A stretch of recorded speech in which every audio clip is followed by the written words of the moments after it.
थांनाय सेप्टेम्बर तालनि पुला सालमारिओ बादहा कतरनि सुप्रीम कोर्टो कायसा लाइबमा सुजांनाय साख्लायमुं एबा राय रोजांमोनै बाय बादहा कितिंगिनो क्लैसावै थांका आ राय एबा साख्लायमुंगो खुरजाक तंगो सिनियर रोंफुनाय रंनि सामुंनि एबा सेबंनि मियाद एबा जरा जे रंनि ताबुकबो बिसि बानिस्लायफोनो गोबां तंख बरक यगियावैनो फाइनाय बिसिनि बिसिंगो टीचर एबिलिटी टेस्ट ककंखा टेट एग्जाम पास खनानै नांनाय हायाके बरक यगियावैनो रिटायार मा थांनाय आबो हायकनो जे रोंफुनाय रंनि सेबकनि जरा आरि बिसि बानिस्लायफोनो किसा अंगि थांका बरक प्रमोशननि बागै टेट एग्जाम पास मा खलायनाय आबो खलायनासो नांनाय अबाहाय साख्लायमुं रुमा यागुलनो बादहा कितिंगिनो रोंफुनाय रंनि खा कलैमुं तै बादहा कितिंगै रोंफुंमुनि सामुंगो जेरो रोंजाक बरक क्लैसावै थांका आबो बाय बादहा कतरनि रोंफुंमुंगो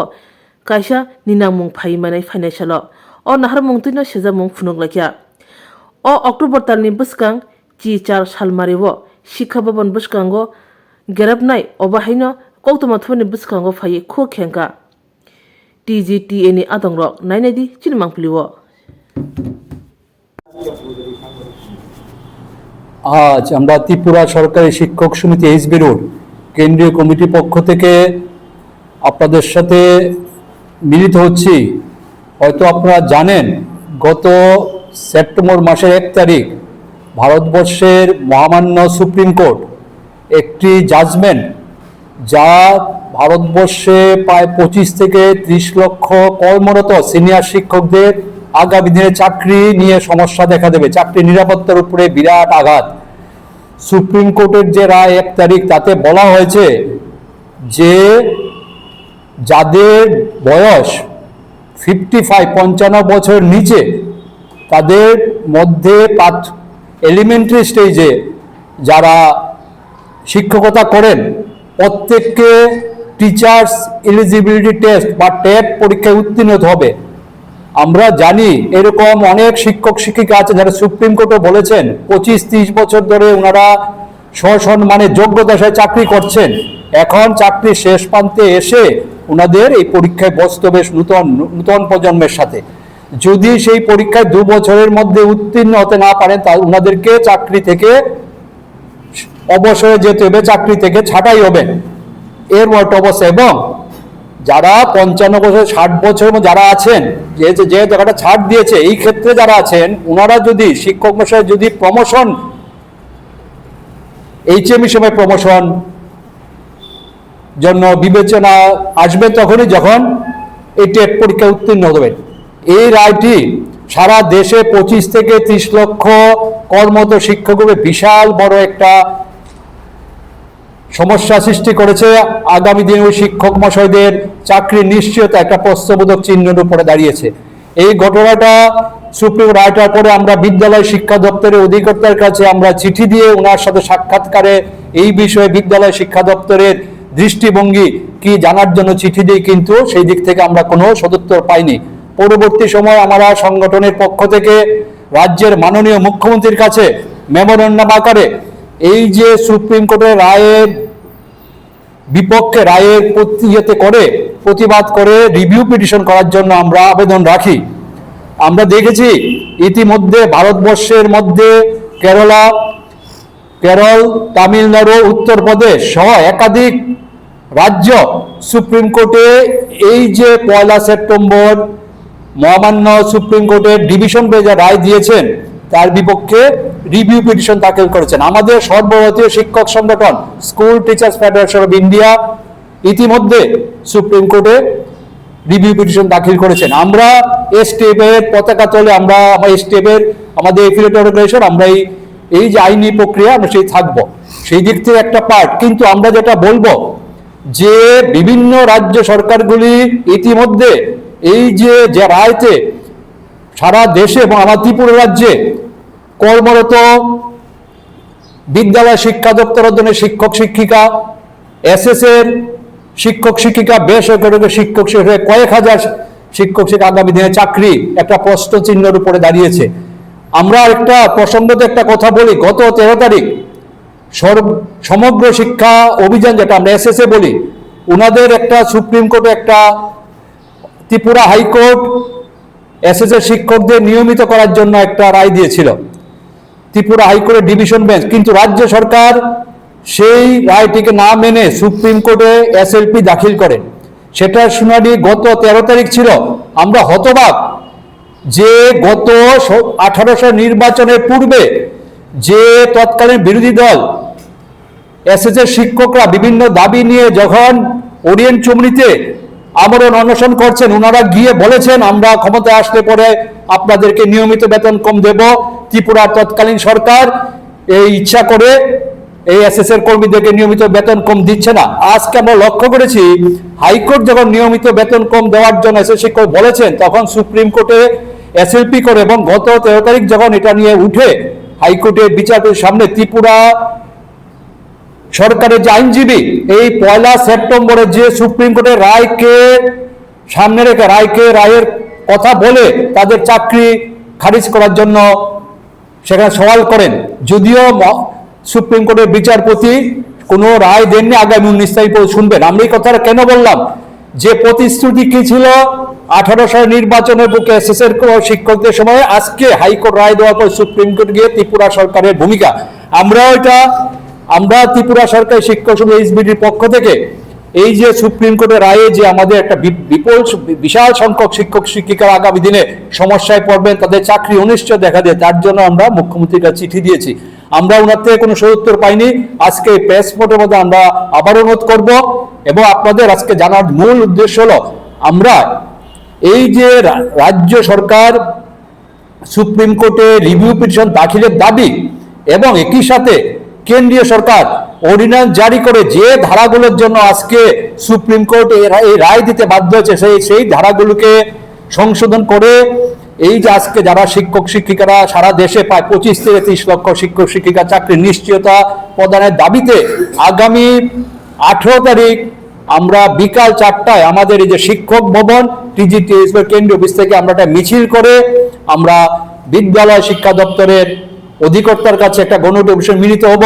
আমরা এই গণডেপুটেশনে রাজ্যের সম্মানিত প্রত্যেক শিক্ষক অনুরোধ করব, আমরা আমাদের রাজ্যের শিক্ষার স্বার্থে, শিক্ষক শিক্ষিকা চাকরির সুনিশ্চিতের স্বার্থে আপনারা সবাই আগামী 18 তারিখ বিকাল 4টায় যে বিদ্যালয় শিক্ষা দপ্তর অভিযান যে ডাক আমরা দিয়েছি, তাতে আমরা সবাই অংশগ্রহণ করবেন।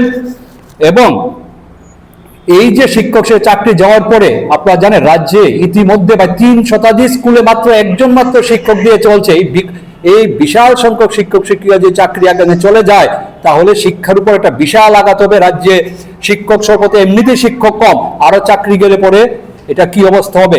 সেই দিক থেকে রাজ্য সরকারের একটা বিশাল দায়িত্ব এই শিক্ষক রক্ষা করা। আমরা আবারও এই দাবি করব, রাজ্য সরকার আর দেরি না করে বিভিন্ন রাজ্যগুলো যেভাবে সুপ্রিম কোর্টে রিভিউ পিটিশন করছে সেইভাবে রিভিউ পিটিশন দাখিল করুক এবং রাজ্য সরকার কেন্দ্রীয় সরকারের কাছেও দাবি করুক যাতে অর্ডিন্যান্স জারি করে এই যে সমস্যাগুলোকে সমাধান করা। এই আমাদের বক্তব্য। এই ইয়েতে আমরা আগে 18 তারিখ আমরা মিছিল সংগঠিত করব, আমরা শিক্ষা ভবন অভিযান করব।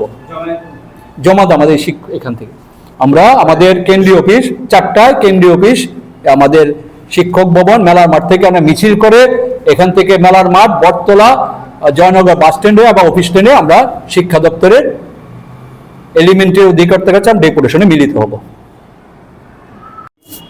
ত্রিপুরা সরকারি শিক্ষক সমিতি এইচবি রোডের কেন্দ্রীয় কমিটির পক্ষ থেকে আপনারা যারা বৈদ্যুতিন এবং বৈদ্যুতিক মাধ্যমের বন্ধুরা এসেছেন তাদেরকে অভিনন্দন জানিয়ে আজকে আমাদের যে সমস্যা, আমাদের ট্যাক্স সংক্রান্ত যে সমস্যাগুলি নিয়ে কথা বললেন। অ্যাকচুয়ালি আমরা দেখেছি 18 সালে যখন আমাদের সর্বশিক্ষা যে শিক্ষকরা ছিলেন এবং 10,323 যে শিক্ষকরা ছিলেন বা অনিয়মিত কর্মচারী যে আরও ছিলেন, তাদেরকে বিভ্রান্ত করার জন্য তাদেরকে পথে নামিয়েছেন। আমরা তখন বলেছিলাম যে লোক দেখে তাদেরকে পথে নামিয়েছে, সেই লোকটা যদি সংবরণ করতে না পারে তারা ভুল পথে পরিচালিত হচ্ছে। কিন্তু একটা অংশ সেই কথাটা শোনেনি। আমরা সর্বশিক্ষার এখনও 4,905 জন শিক্ষক আছেন যারা দীর্ঘদিন সরকারের সাথে আলোচনা করার পরও সরকারের প্রতিশ্রুতি ছিল, ভীষণ ডকুমেন্টে ছিল যে গভর্নমেন্ট আসলে তার পরেই যত প্রকার প্রতিবন্ধকতা থাকুক না কেন সব কিছু পরিষ্কার করে নিয়ম নীতি মেনেই তাদেরকে রেগুলার করা হবে। এবং আপনারা লক্ষ্য করেছেন ত্রিপুরায় যে তৎকালীন সময়ে যারা বাইরে থেকে এসছেন তারা সবাই এই কথাগুলো বলেছেন। আসামের মুখ্যমন্ত্রী তো বলেছেন যে আমরা আসামে দিয়ে দিয়েছি সর্বশিক্ষা শিক্ষকদের, আমরা নিয়মিতকরণ করে দিয়েছি। কিন্তু পরবর্তী সময় আপনারা দেখেছেন উনি বলেছিলেন ঘুমাকে চালানা আমরা দিয়ে দেবো তাদেরকে। যে জিনিসটা লক্ষ্য করলাম যে এই সর্বশিক্ষা শিক্ষকদের প্রথমে তারা অনেক ডেপুটেশন দিলেন, সরকারের সাথে কথা বলেন, হলো না। যখন মাননীয় আমাদের যে হাইকোর্টের রায়ের পরিপ্রেক্ষিতে, বিচারের রায়ের পরিপ্রেক্ষিতে বলা হলো যে তাদেরকে নিয়মিত করতে হবে। এখানে 3টি ভাগে ভাগ করা হলো। গ্রুপ 1-এ যারা সার্ভিস এন্ট্রি থেকে ডিএলএড এবং বিএড করা আছে তাদের 10 জনকে সেখানে রেগুলার করা হলো, 10 জনকে রেগুলার। গ্রুপ 2 নাম্বার গ্রুপের মধ্যে চাকরি পাওয়ার পর যারা ডিএলএড করেছেন তাদের স্কেল দেওয়া হয়েছে 3% ইনক্রিমেন্ট, কিন্তু বাকি ডিএ, গ্র্যাচুইটি, লিভ এনক্যাশমেন্ট এবং পেনশন কিছুই তাদের দেওয়া হয়নি। তার জন্য তারা সেখানে দাবি করছেন, আন্দোলন করছেন। গ্রুপ 3 নম্বরে সেখানে বলা হলো যারা ডিএলএড করেন নাই এবং চাকরি 19 জুন 2011 পর তারা কিছুই পাননি। বামফ্রন্ট সরকার আমলে যে ফিক্সড পেটা তাদের ছিল সেই পেটি তারা এখন পর্যন্ত তারা পাচ্ছেন। তারা পূজার অ্যাডভান্সও পান না। আমরা যে পূজার মধ্যে সবাই পূজার মধ্যে এবার 2100 টাকা করে যে বোনাস পেয়েছি সেটাও তারা পান না। এই পরিপ্রেক্ষিতে মাননীয় হাইকোর্ট রায় খুব সুন্দরভাবে রায় দিয়েছিলেন। এই রায়ে সবাইকে রেগুলার করার কথা।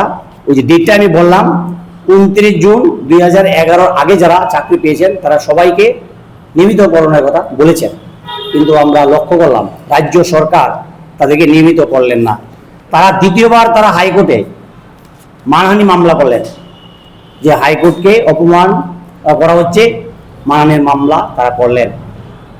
করার পর আমরা লক্ষ্য করলাম কেউ নির্লজ্জ একটা সরকার হলে পরে যে হাইকোর্ট রায় দিয়েছে তারপরও তাদেরকে নিয়মিতকরণ করা হলো না এবং প্রতিশ্রুতি দিয়েছিলেন যে আমরা আসলেই নিয়মিতকরণ করব।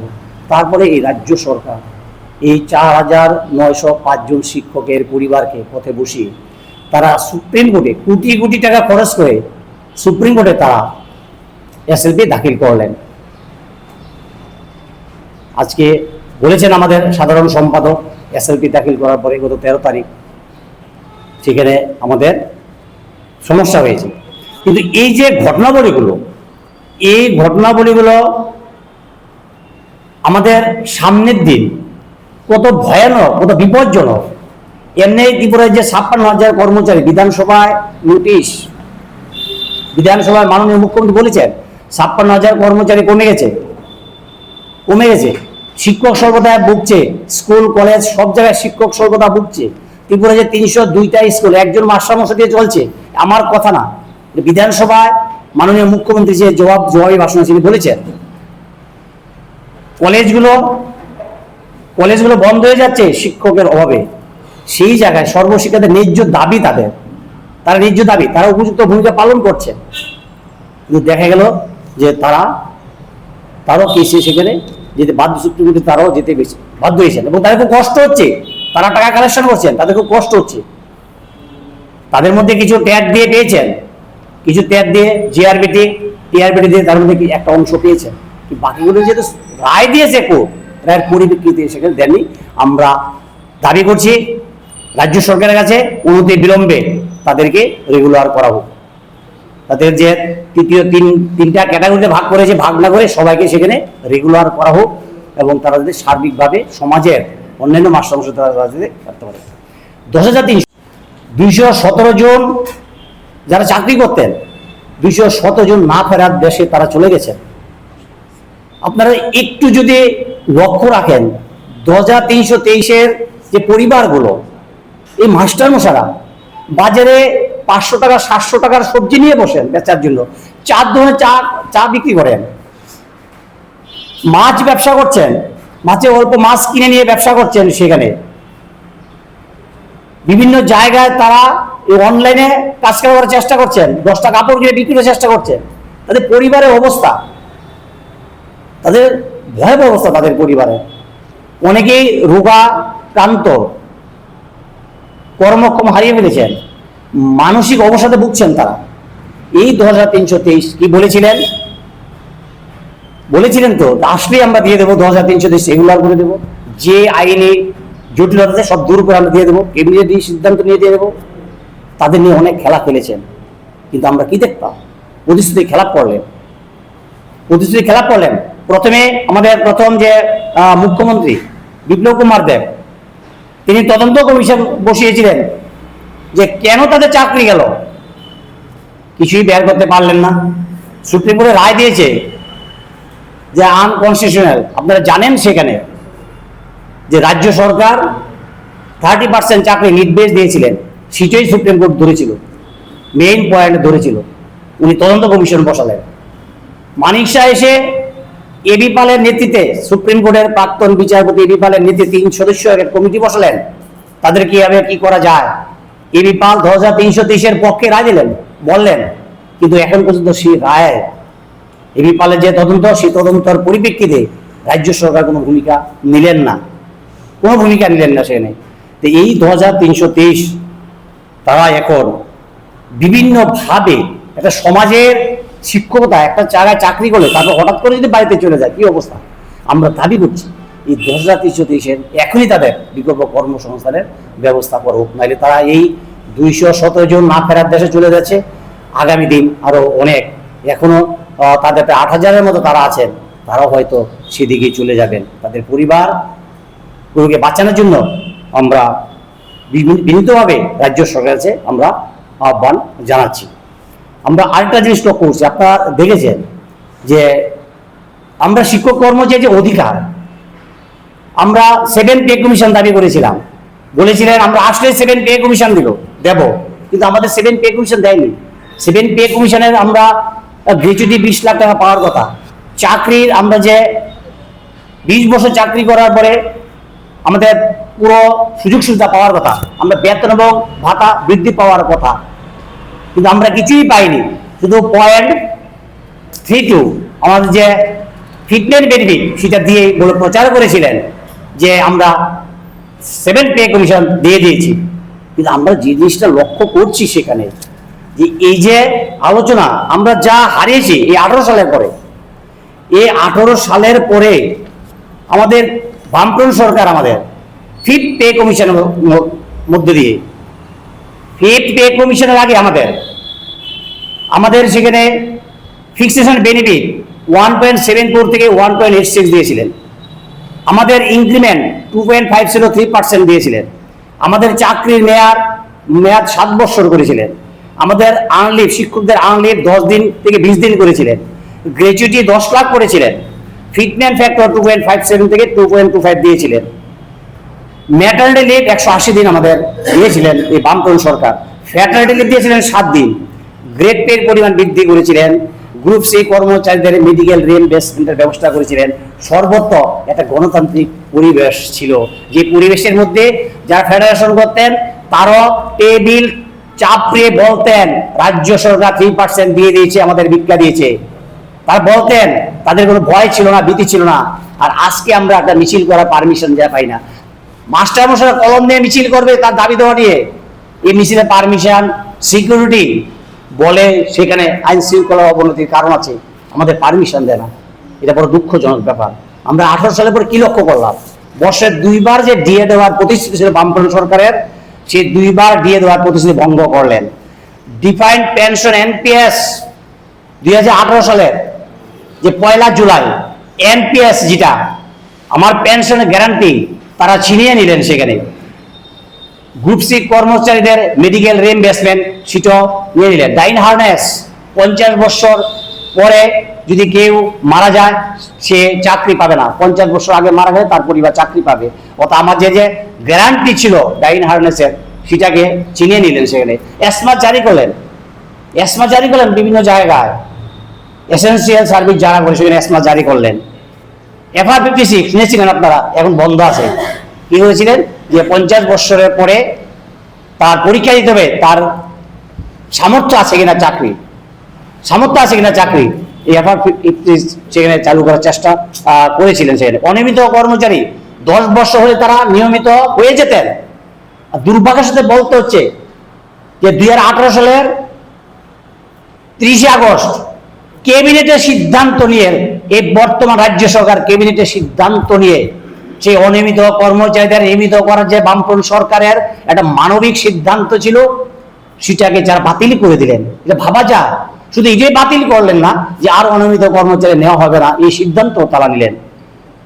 আমরা দাবি করছি যে শিক্ষক কর্মচারী অর্থাৎ আমাদের শিক্ষকদের, আমাদের কর্মচারীদের যেই সমস্ত অধিকারগুলো কেড়ে নেওয়া হয়েছে এই অধিকারগুলো আবার দেওয়া হোক। 2323 এবং সর্বশিক্ষার শিক্ষকদের তারা যাতে অনতি বিলম্বে তার ন্যায় পায় সেই ব্যবস্থা রাজ্য সরকার করুক। এতটুকুই আমাদের আলোচনা। আপনার ধন্যবাদ।